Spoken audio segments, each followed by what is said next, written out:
Just, news, and when people say fake news, it's a lot of times it's BS, but sometimes there's some reality in it. And we're just in this weird information age of you don't know what's real. Like, I would love to know what's going on in the war in Iran.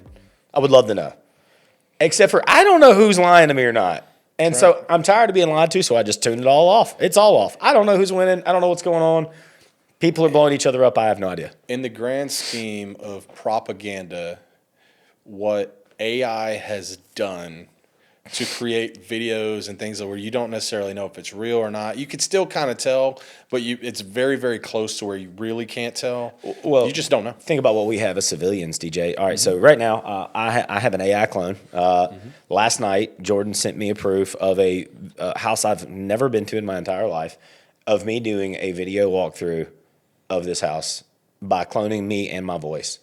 Now, does it sound perfectly like me? No. Does it look perfectly like me? It makes my face look sunken in a little bit. It's a little weird. But for the most part, if you never met me, you may not know.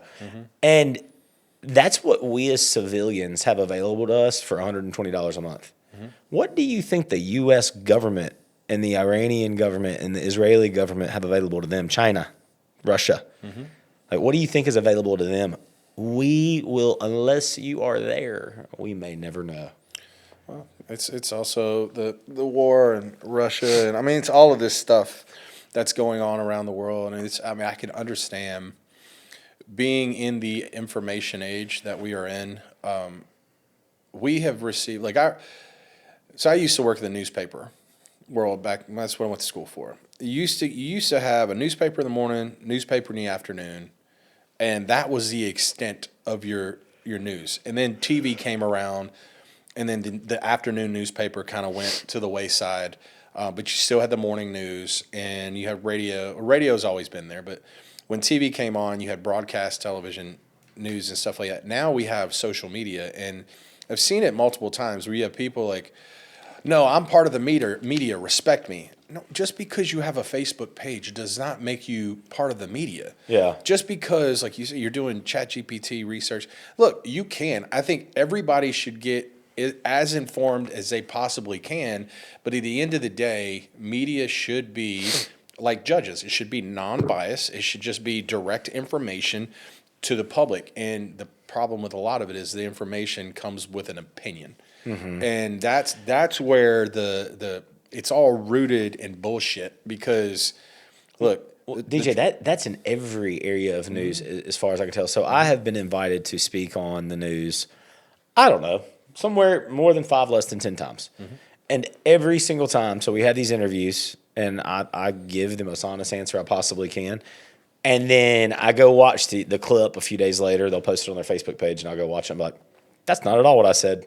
That is not even close to what I said. But they just clipped out little words and stitched them together for my quotes to, fit whatever narrative that they wanted. And I was talking to Amanda one night. I was like, I didn't say that. Like, that's not at all like what I meant or what I said. And it had an entire sentence before and after that framed the thought. And I was like, that was not good. But that's what we're being fed on guys, that's local news talking about a housing market. What do you think they're telling you about politics and money and taxes and Doge and the president and all these things? And I'll also, I say all of that. I also say this, as someone that worked in it, trust politics as far as you can throw it. At the end of the day, the politics that should matter the most to you is your local. That's the one that's going to affect you the most. Like to me, the mayor's office is more important than any state representative, U.S. representative, president, because the other three are allocating funds to be spent. They're not necessarily doing the work. And so the work being done is being done on the local level, and that's where things can truly get accomplished. Now, our current council, and the first 4 years that I got to work there, our packets were like this. Our meetings were 30 minutes to an hour, and it's because the whole conversations were had before meetings ever happened, where things were communicated. If there was things that people didn't like, they were communicated in ways where we worked it out before it became this public spectacle. And now you have a council that just wants They would rather see the city burn just to say they rule over the ashes than get anything done for the community. And there's time and time again. Part of the reason I left the city was because first 4 years I was so busy. There was stuff to do all day, every single day. And in that last year, it was a lot of sitting around twiddling my thumbs because we weren't getting projects approved. We weren't getting, and it's base layer stuff where it's fixing sewage, fixing drainage, fixing roads. But there's a lot that comes into that, even though it goes through engineering. There's a lot of stuff for us and our team where it was the marketing side of getting that information out to people. And you have people that come to the meetings and say, well, why don't y'all come to the community and tell us about it? And say, well, that's what this meeting is for. That's what the city council meeting is, the public announcement of these projects. If every city official came out and talked about all the projects before anything ever happened, the prices on those things drive up drastically. I mean, like the candy company building was, the agent that was used to purchase it was someone that wasn't quote unquote affiliated with the mayor's office on a regular basis to try and hide who it was that was trying to buy this property. Because by default, you hear government and, oh, free money, let's drive the price up. Yeah. And so it was, you have to move in silence on a lot of these things, but and people will throw a veil on it and say, oh, it's, they're not being transparent. Well, if we were truly transparent about every single thing, you wouldn't get anything done because it would be too damn expensive. And that's the nature of the world we live in now. And, and then at the end of the day, you're going to have people on social media that are going to be 100% for it, 100% against it, and nothing you can say or do. I mean, I saw something the other day. Somebody said, federally elected official said, I can get on Twitter today and just say, good morning, everyone. I hope you're having a great day. And the amount of negative comments below that is it. And he said, all I said was, good morning. I hope you have a good day. Yeah. He's like, it's insanity. And because you have a lot of that going on in the public. And I don't recommend politics to most people. You got a thin skin, you will not last because there's a lot of stupidity in it. But it's also like owning a restaurant, Don't read Yelp. All right, we're gonna end this. We probably went 30 minutes. We got to do better. Yep. Anyway, we will catch y'all on the next episode. Thank you for joining us. This one was about Politics. And way to go, DJ. Economic development. You slipped back into politics, and then you're gonna say it's economic development. It is. It was. That was politics. Ish. That's economic development. Economic development is where politics and real estate meet. Bruno, what do you think? Bruno's like, nah, dog. Ooh. All right. So we're gonna wear the same stuff, or? I mean, you want to change shirts? That no, way, I'm good. We just do, just knock it out. episode 1, episode 2. Yep. All right. So I think this time did not mean to strike a chord with you on the Amber Perez thing. No, I get it. I think she's absolutely great. I told Amanda the other day, I was like, I just wish people would just leave people alone. Like, this is just like harassment at this point. Like, I feel harassed. Jordan, you absolutely better clip this out. The thing I keep hearing is she keeps doing this, she's going to wind up missing. Yeah. You messing with people that, this ain't. Yeah. Well, she's throwing a lot of mud. Yeah, she's throwing mud. But she's also, I'm not liberal, and then she's the guest speaker at the Kings rally. No King. Yeah, the No Kings rally. So it's like, you are, you aren't. Yeah, no, she's definitely liberal. 100%. And honestly, I think she's just bored as shit, and she's like, let me go make some people's lives miserable. It's one of those, like, and we saw it first year, there's a guy that created this page, and it's like, when you feel like you have a platform and people are listening and are responding and are communicating, you're like, okay, let me just keep doing that and keep going that direction. And it ultimately, give it a year and it'll be an echo chamber. The irony is not lost on me that she is bitching about Meta on Facebook. You should have said that. Like that's funny. But I mean, here's the other one. Are you going to go to Instagram? Are you going to go somewhere like just go to Twitter? It's like they're all building. They have created a world for you to thrive. Yeah, and you're thriving in it, but you're thriving in negativity. Right. Like it doesn't, and that's the big, to me, the biggest issue in Ouachita Parish is Nobody, and I've said this a million times, nobody hates Monroe more than Monroe hates Monroe. We don't realize it. It's like this crabs in a bucket mentality where, oh, that can't happen here. Or, man, why would you live here? Why would you choose to move here? And as someone that has absolutely no reason to live here. You chose to live here, I choose to live here every single day. Yeah. My closest family, in-laws are an hour and a half away. My family's 3 to 4 hours away. Yeah. Like, and I have 3 kids, single fault, like, I'm doing this on my own and because I love this market. Yeah. Right?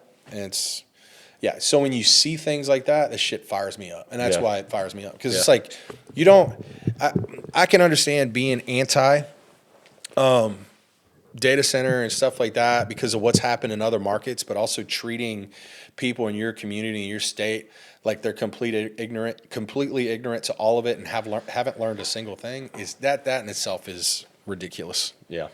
All right. You ready? I'm ready. All right, Jordan. All right. Oh, sorry. Oh, scared the mess out of Bruno. I threw what do they call those things? Yep. Yep. They're called yips today. And we told y'all, he just comes back. Yep. It's a cycle. All right. So, back to our new format. Yep. We talk about real estate on this show. Yep. So, one thing that is very apparent. I'll tell you what, we'll segue from our last episode in talking about politics. And yes, DJ, I agree with you. I think local politics is extremely important. Mm-hmm. And I'll tell you why. So everybody knows I buy houses, rent houses, etc. Mm-hmm. You should too. You shouldn't leave that privilege to me or anyone else. You should also go buy houses and rent them and create wealth for your family. You can't, if you're not in the game, you can't make the wealth. Like we talk about all these people, like I was told this last week, there's a farmer in Rayville that just sold 1,500 acres of land for $100,000 an acre. Good for him. You can't that'll never happen to you if you're not in the game. Yep. And I'm trying to get in the game as much as the Lord will let me. Right. And so I made a vow to myself, I don't know, about a year and a half ago, never to buy another house in West Monroe City. And I did it, DJ. I bought a house in West Monroe City. And the person I bought the house from, it was an unfortunate situation. They had a divorce and the house needed a lot of work. And so they had worked on the house and they'd spent some money. And, they ran out of money and they were just like, we just want to wash our hands. I made them an offer. They accepted. And DJ, they worked on that house for 6 months. Mm-hmm. Code enforcement never came. No one ever knocked on the door. There was construction materials out in the yard and in the garage and the driveway. People working all day. Lots of code work being done. No one ever came and messed with them. I buy the house. I'm doing non-code work. Get a stop work. Mm-hmm. All right. I find out it's one of the elected officials' minions. It lives 2 doors down. And I don't know whether they saw the cyber truck or asked one of the workers who they worked for or whatever. But anyway, so they gave us the red flag. And then so I have our contract. So, guys, we work under Everstone Construction, licensed and insured, commercial and residential GC licenses with my partner, Jared Benjamin. And he goes up to the city and they have a talk. And is replacing a window, like not an entire window, like just the pane. Do you believe that's code work? It depends if it's in a certain district, like if it's in a historic district. It's not in a historic district. It plays into it. Yeah, these houses were built in the 90s. So it's one of those, like, if it could in one area, that's why you have it in all the other areas. We've had that. Yeah. In downtown. No, there are opportunities where I think it shouldn't. Yes. Mm-hmm. Do I think every single job should be No. They want figured out, but no. So we were going to replace some window panes, just the glass. Mm-hmm. Windows, framing, all that stuff staying intact. Windows are fine. They want us to replace every window and reframe them to 2026 code. A $4,000 job just turned into a $15,000 job. Mm-hmm. The air conditioning units that were replaced prior to us purchasing them Because they touched the AC units, they now want the ventilation system brought up to code. They never touched the ventilation system. They replaced the units and reattached them to the ventilation. They want us to bring all that up to code. Absolutely insane. So unfortunately, West Monroe City is going to get a rental because I'm not going to do all that. And so if I can't flip it to sell it, we'll just, whatever. But that brings us to our next point. Rental values in Northeast Louisiana. Very hot topic in social media right now. Yep. What are your thoughts on rental values in Northeast Louisiana? So I had this conversation a little while ago, and it's a difficult conversation for people to really wrap their mind around. So I moved here in 2003, and go back to some of the same things we talked about in the last episode. Like, we've had businesses leave, we've had kind of a decline in economy. You've had this, I want to say, kind of this false mindset that certain areas are growing, but all in all, the entirety of our state has been on a decline. In Northeast Louisiana, Washoe Parish, you have a lot of rural communities that if they don't move out of state, they're moving to the bigger cities, the bigger areas. But then you have people from this area that are moving away. It's a lot of it's job related, a lot of it's opportunity related. Well, our population's been on the decline for years consecutively. Yeah, but in the last census, there was four parishes that gained in population, and Washoe Parish was one of them. Oh, when did that happen? In the state of Louisiana. It was the last census, 2020. Yeah. Guess they did a re-up. Now, the state as a whole was still down, was still negative. Okay, all right. But it was part of what I'm saying, like East Carroll Parish, West Carroll Parish, Winsboro, Richland, like all that area. It's the country moved to town kind of thing. I don't necessarily think our parish grew because of a lot of out-of-state movement in. I think it was a lot of outer rural parishes moving in. People, there's no opportunity there, moving to the limited opportunities here because it's better than what they had. Yeah, I mean, there's more opportunity here than there is, say, Delhi. Right. Right. Well, maybe used to anyway. Well, used to, yeah. But in that same vein, our area kind of grew, but not really. The jobs still have been on decline. And so, in the last few years, I equate a big proponent of this back to the last, like, bad government. You had people that saw that created these silos, and they'd feed their friends. There was this table, they'd feed their friends, they'd all bid on the same projects, and they'd get things done, and then they change order the project to death, which would drive the price up, where if you'd have just hired the other company that bid on it, they would have actually been cheaper than the cheapest bid that just kind of added change order. And just to feed friends and family that were thriving. And honestly, the people that complained the most at council meetings when I was there were the people that used to get those jobs. Mm-hmm. And they come in there with this, we're doing this for the community. The community should do this. Community should do this. Well, you don't care about the community, you care about yourself. Yeah. And that was a lot of the, it's one of those, like, the loudest voice in the room is not always the right voice or the voice of reason, but it was a lot of that. And so a lot of what has happened in our community has been on this kind of somewhat this decline. Now, this project. So we're specifically talking about the Meta project, right? Amazon coming to the market, open a distribution center. Other, like, these big named other outside entities are investing in our region. The massive acreages that have recently been bought with no public announcements yet. Right. We can speculate some big companies coming to throughout the region. Like, this is Sterlington and Bastrop and Rayville and Delhi, Vicksburg, the Swartz Lakeshore area, more in Richland Parish.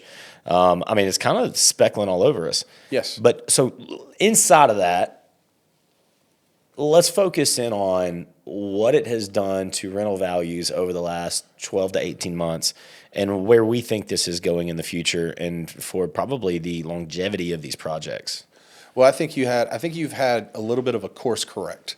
So if our community in that 20 years we have been thriving, the rent rates in some of these areas would be where they're jumping up to now. Mm-hmm. Now, do I think we have some rentals that are obnoxious, $3,000 a month for a 2-bedroom house, things like that? Yes, you have some anomalies in there jumping out. Mm-hmm. Those are not gonna last. But you do have nicer neighborhoods that, people turn their houses into a B&B or a rental or something like that.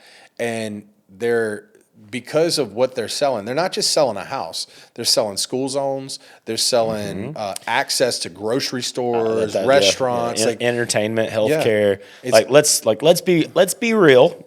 If you're moving here for the Meta project, and you're coming from wherever it is you're coming from, and you have a family, not if you're a single dude who's going to go live in a work camp and just stay there and grind so you can make as much money as possible, but you have a family that you need to think about.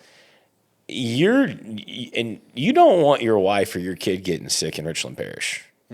No, you want them over. If you're going to be sick somewhere in Northeast Louisiana, you want to be sick right here. Right. You want to be as close to like Monroe, West Monroe as possible. Also, food options, entertainment options, religious options. All of those things are more central here.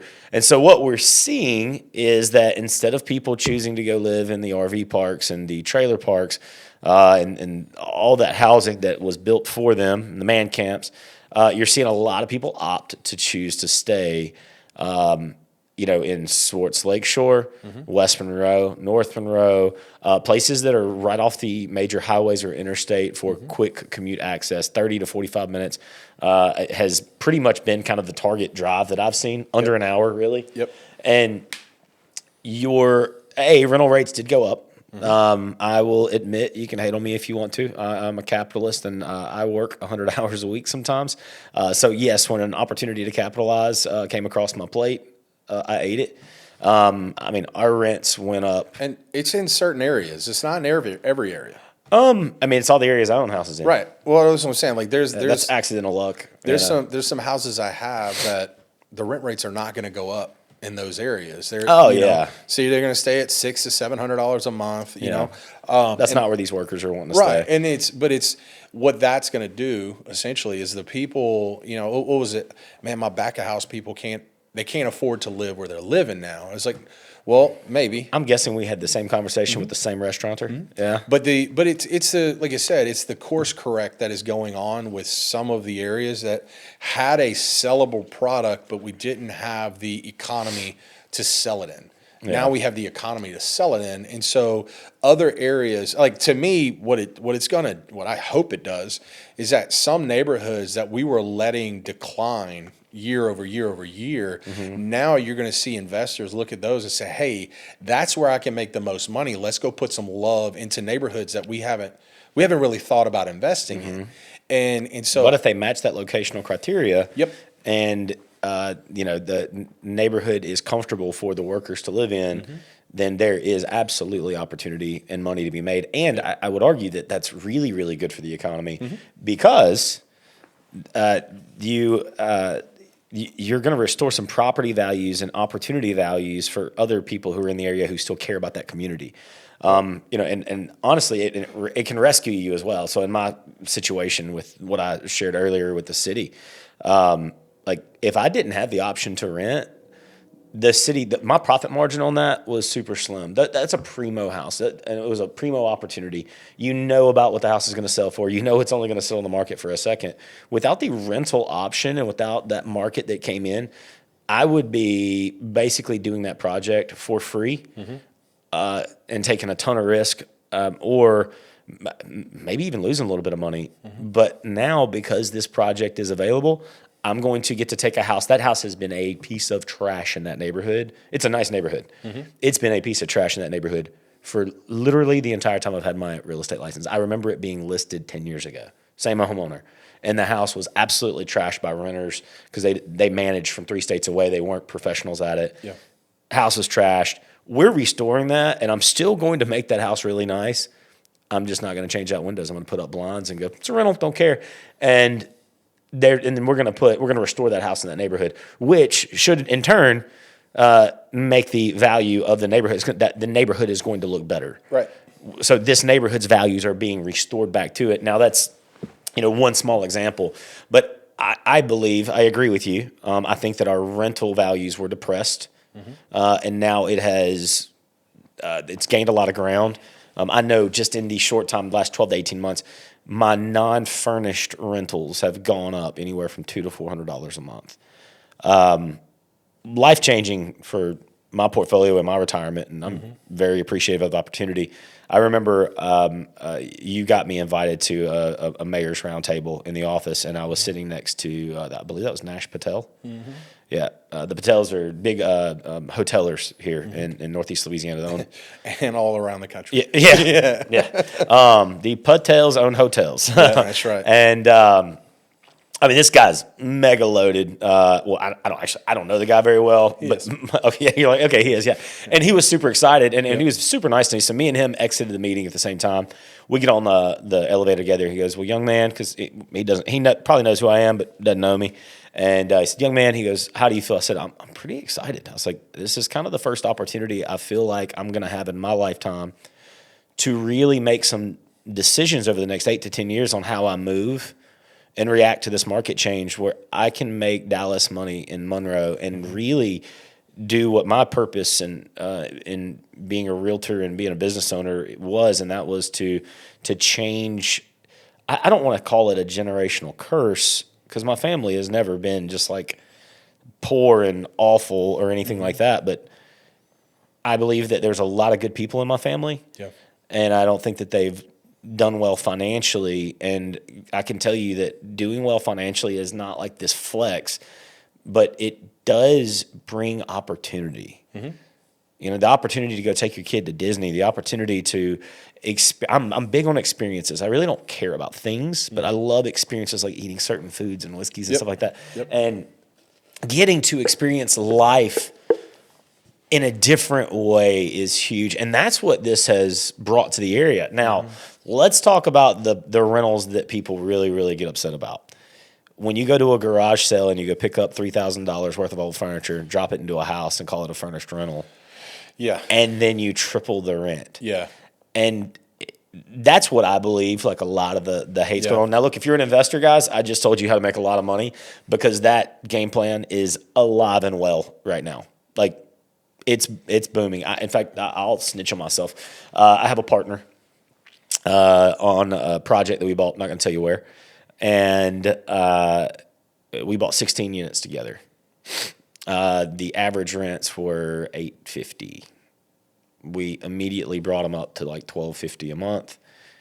Everyone was still signing at $1,250 a month, and we were like, crud, we thought people were going to leave because we wanted to furnish them. And then rent them because we're using our contacts. We're renting to the head of multiple companies right now. In fact, one of the head of the major GCs is living in a house that I and another partner own in Ravel. And so we have some connections, and we're getting their crews to come and rent with us. And we can furnish them and turn that $1,250 a month, DJ, into $2,200 a month. And then here's the killer. We booked up so quickly, and this is what supply and demand tells us. If people eat up your supply too quick, it means your price is too low, and you have not hit market potential yet. We're now at $2,500 a month on things that used to rent for $850 a month. Now, we had to go spend $10,000 per unit in furniture and designer and all that stuff. And we had to go, we have to, eat $300-400 a month off the rent for utilities, internet, things like that, because it is fully furnished, fully everything. And that property that we bought was bought at like a negative cap rate. We were losing money when we purchased the property, but we had a vision and a game plan for what would take place. That property is worth, if we were to go sell it right now, we paid $2 for it. I could probably get 2.9 to 3.3 for it, depending on the multiple and the buyer. And that's what people are actually upset about, is furnishing it and then tripling rents. How do you feel about that? Like you said, it was offered, it was quickly signed on, and then you came in with even more, and that was still leased. Like, at the end of the day, we all, I love this country we live in, and it's because the opportunities that are presented from this country. That is a tremendous opportunity. It also plays back to the same thing I said. You don't get those opportunities if you don't put yourself in the game. And look, for every deal like that, there's 3 or 4 that people are losing on.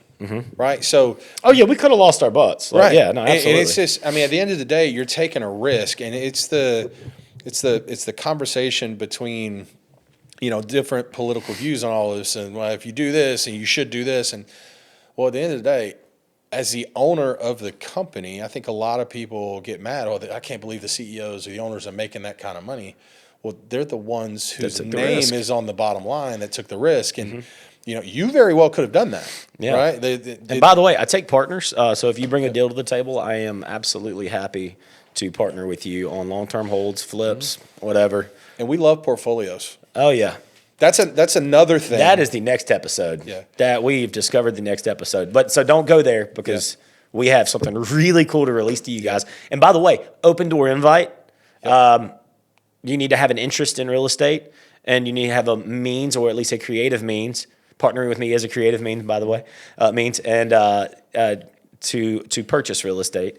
But yeah, we'll talk about that on the next episode because that is a cool topic. Now let's stick back to rentals. But it plays into the rentals too. Okay.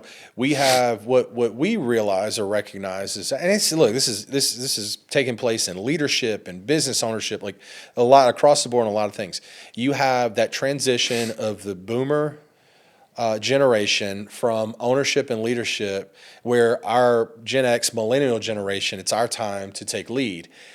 If you owned a bunch of properties in this market, knowing everything we've said now, you're seeing there's a way to come out. So if you ever had your property valuated and wanted to actually sell it on a better return, right now would be one of the times to do it. And that's we kind of recognize that, like, there are people that are interested in retiring their portfolios, and there's that opportunity because I can go in and pay like that. I can take somewhat of a negative cap rate on something, put a little bit into it, and jump those rates up. There's a lot of risk involved in that, but the thing that'll water down that risk is time and timing. And right now, the timing of all of this kind of jumping up. I mean, I said we're 2 or 3 announcements away from everybody's price 10xing. Yeah, just on those things. On some of those big things, yeah. Oh no, it's that is going to get unaffordable unless somebody is selling something distressed. Yeah, and even that price is going to go up. Yeah. All right, so let's look at the counter argument, DJ. We have 5 minutes. Cool. All right, the counter argument. You are you disagree with what's going on, because when I look at Facebook, and we've addressed, like, keyboard warriors are really loud. Yep. Rents are, to an extent, pushing some people out of the housing levels that they're used to. Now, there's still cheaper places to go rent. It just may not be where you want to live right now. Yeah, I mean that's a thing. Look at downtown 20 years ago. Yeah, I mean, what all's gone down there? That they took investment from someone in a neighborhood that nobody wanted to be in. Yeah. Right, and now you have it, and you have the government's putting in sidewalks and lighting, and it's beautiful. And we still, like, to me, I love downtown where you can go in and build out apartments, and there's the retail space there. Like, the only thing downtown's missing, in my opinion, is people. Yeah. Or let me say, people with income. There's a lot of people that live there, but a lot of them are in, like, Francis Tower. They're on assisted living, retirees. They're not going to be going out and spending a bunch of money and investing in that little neighborhood. But that's the one thing it's missing. But people to walk their dogs and go to the restaurants and do bar crawls and have a community, and that is what we're missing, and what is slowly developing in downtown Monroe right now. Yeah. They've done a relatively good job on getting that done over the last few years. But let's talk about that counter argument, though. What the Facebook warriors are saying, and we're driving these prices unaffordable. Investors are greedy. Like, what about that counterpoint? So I think some of them are real. Some of them make sense. Like, if somebody comes in, like you said, they had a tenant, long-term tenant in there, is paying $850 a month, and they tell them, hey, look, we're bumping the rent to $3,000 a month overnight. Yeah, that's no right. Change, things like that. That's very. It's like, hold up, dude. I need to go get 3 jobs real quick. Right. That's greedy. Yeah. And you'll have that in any and every industry in the world. You'll have that. You'll have the people that come up, but at the end of the day, in the Garden District, I live in the Garden District. It's a beautiful neighborhood. There are rentals all around me that the people that came in and bought them are buying them at $200,000 a house to rent these out. those same buyers to be able to buy those houses, fix them up, they have to drive up. They have to have a better rental rate to pay their damn note off every month. Yeah. Right. So you have to, some of these you have to do it. That comes with the change of ownership in property. Yeah. So it is my opinion. Now, this is not the way the market works, but I thought about this the other day while I was on a roller coaster. Don't ask me why I think about real estate. Because real estate is a roller coaster. Yeah, well, and my head just lives here. But I thought about like rentals and how rental rates should be priced.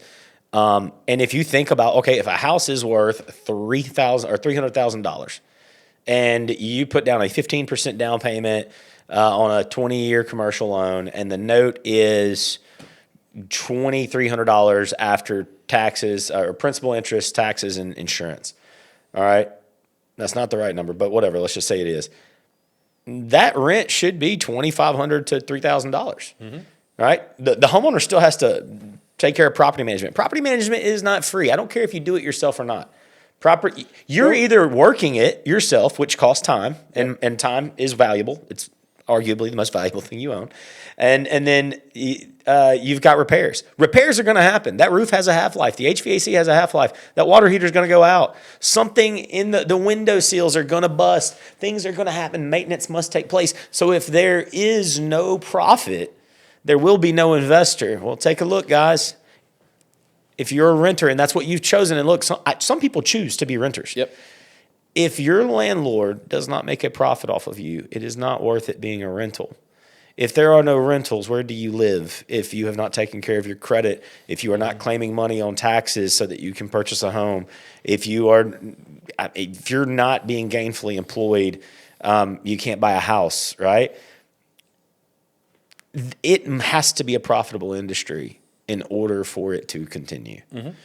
I do agree with people that greed is real. And while I'm a capitalist, I don't mean to be greedy, but I also believe in being a great steward of what I've been blessed with. So, well, even those numbers you were sharing right there, it's a $2,300 a month note, and you're renting it, just say $2,500. That's $200. The margins in that are so incredibly thin. Just let your air conditioning go out and have to fully replace that. Yeah. I just did that. It was $10,000 to replace interior unit, exterior unit at my house. No ductwork, just interior unit, exterior unit. $10,000 replacement. If you can't just effectively on a property. Now, your money management will play into all of this, but if you can't effectively pay to own and manage that property while you're leasing it, then it's not a good investment for you as a landlord. Yeah. And so even in those thin margins, it makes it very, very difficult. And we have enough storms that come through. Don't miss your insurance payment by 2 days 1 month, get it canceled and a storm happened, and all of a sudden, nope, we're not paying for that. Yep. And then you're SOL. And you see it happens all the time. And it's no human being is perfect. No one will be perfect. Somebody told me the other day, like, man, I can't believe I let my water bill lapse. Guys, I've let my water bill lapse 3 times working in the mayor's office. That was a very fun phone call for me. I almost got foreclosed on. It happened. I have been foreclosed on. It happens. It happens. Mine happened. So I bought a house. This is right after my divorce. Bought a house. I thought everything was set up. I put 12 months worth of notes in an account because you got a better interest rate if you open up an account and deposited money. I was like, I'll put a year worth of payments into that account, and it'll just sit there. Put it on auto draft. Auto draft form never got signed. I never got filed, signed. I don't know what happened to it. Whatever. So I get a red notice in my mailbox, and I'm like, well, what is this? Pre-foreclosure, and I was like, huh? Like, this is all paid for. What happened? So I called my banker, and he was like, man, he goes, I don't know if you didn't sign it or we didn't turn it in. Let me call. They had everything taken off my record, all that. But also, you know what else I found out that like the next week? So I get the pre-foreclosure notice. I come home one day, my lights and my water are turned off. Nothing was on auto draft. Nothing. It was a really weird day. I had to go for like the next, and it was the weekend. Water company wasn't open or whatever. Couldn't get my water turned on, so I had to go stay at my oldest brother's house and go shower there every morning. Thank you, Dustin. Yeah, for like 3 or 4 days. And I was like, I thought I would never. So I lived there in college. I lived in his mother-in-law suite, and so I had to. I was like, I thought I would never be here again, but here I am. taking a shower in Dustin's house. But no, anyway, man, there's so many arguments and so many counterpoints in that. And at the end of the day, guys, there are locations that have not been drastically affected. And so go find those. If you need some help, this is what I recommend. People love to call and talk to us about rentals. Now, we can help you buy them. We can help you sell them. We can help you buy big blocks. Like if you're looking 30 houses at a time, me and DJ got you. We have portfolios sitting on our desk right now of people who are willing to sell. You want to sell your portfolios? DJ and I would love to help you here at Harrison Lilly Realty. On market or off market? Yeah. No, we have buyers. We have cash buyers. We're going to talk about that in the next episode of this group that DJ and actually Brent Upshaw have put together. I'm not going to take credit for it. And I forgot where I was going with that. We do all those things. And okay, I remember. All right, if you're looking for a place, there are places who have been less effective or less affected by these rent hikes that have been going on. This is what I recommend. There are 3 property management companies that manage about 500 plus doors apiece. 1,500 units under management. All right. I would call Pelican Properties, Advanced Property Management, and Mui Properties in no particular order. And I get nothing for saying this. No one's paying me anything, although 2 of them do use me as their realtor. Call and see what is available rather than just posting on Facebook or rather than flaming people for their meta rentals. There are still rentals out there in areas that you would find very acceptable that are still sitting at market rate. And yes, market has gone up. Welcome to it. Which is great. I mean, the house I'm in now, I bought for $140, And it's worth? $240. I'd say, 240, 250 all day. Yeah. You have a very nice kitchen. Yeah. Anyway. All right, guys. That is our second episode in the new format. We're pivoting. 20-minute-ish episodes. DJ and I like to talk too much and go off topic. And if you mention politics, DJ keeps going.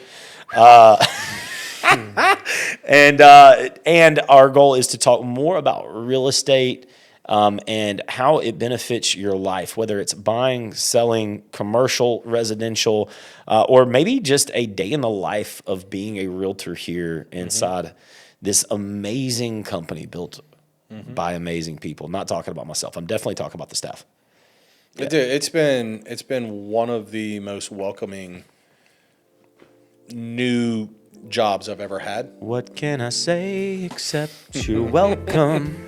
It's been great. Yeah. And if you need to start up an office or lease some space or want to shoot a podcast, we got it. We have opportunities for that. Absolutely. Reach out to DJ for all of your podcasting and office needs.